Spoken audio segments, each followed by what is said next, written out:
transmisi impuls di sepanjang akson. Sebelum masuk ke pembahasan, alangkah baiknya saya memperkenalkan diri saya terlebih dahulu.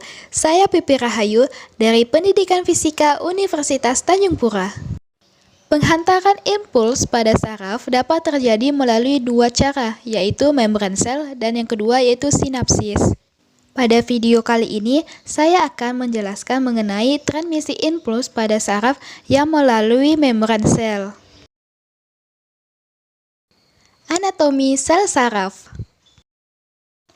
Ketika kita memegang gelas yang berisi air panas, saraf sensorik yang ada di tangan kita mengirimkan sinyal ke otak melalui saraf sensorik atau biasa juga disebut dengan saraf aferen yang memberitahu bahwa gelasnya itu panas. Kemudian, otak memproses informasi tersebut dan mengirimkan respon melalui saraf motorik yang menyuruh kita untuk meletakkan kembali gelas tersebut. Neuron merupakan unit dasar dari sistem saraf. Sel saraf inilah yang mengirimkan sinyal listrik ke otak. Sel saraf memiliki 3 bagian utama, yaitu dendrit, badan sel, dan akson. Dendrit berfungsi sebagai penerima input bagi sel saraf, karena menerima input berupa sinyal listrik dari sel saraf lain. Kemudian, badan sel yang mengandung nukleus. Dan akson berfungsi untuk pengirim sinyal, yaitu mengirimkan respon berupa sinyal listrik ke saraf lain. Penghantaran impuls melalui membran sel. Penghantaran impuls pada membran sel terjadi karena adanya perbedaan potensial listrik antara bagian luar dan bagian dalam sel. Jika tidak ada rangsangan, maka neuron akan berada dalam keadaan istirahat, di mana bagian luar sel berisi ion natrium, sedangkan bagian dalam sel akan berisi ion kalium.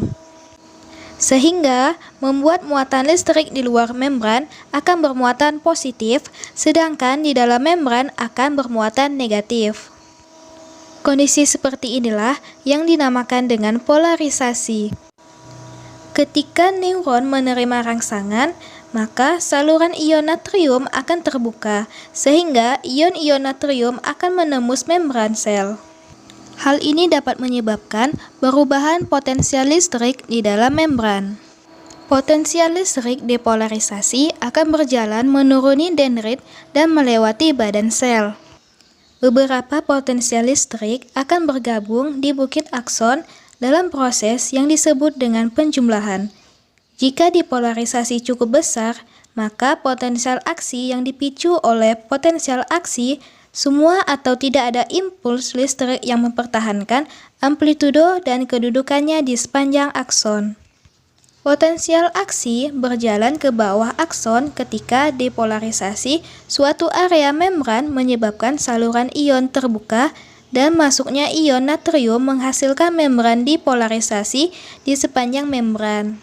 Setelah penundaan yang singkat, saluran ion kalium terbuka dan ion kalium mengalir keluar atau yang biasa disebut dengan repolarisasi membran.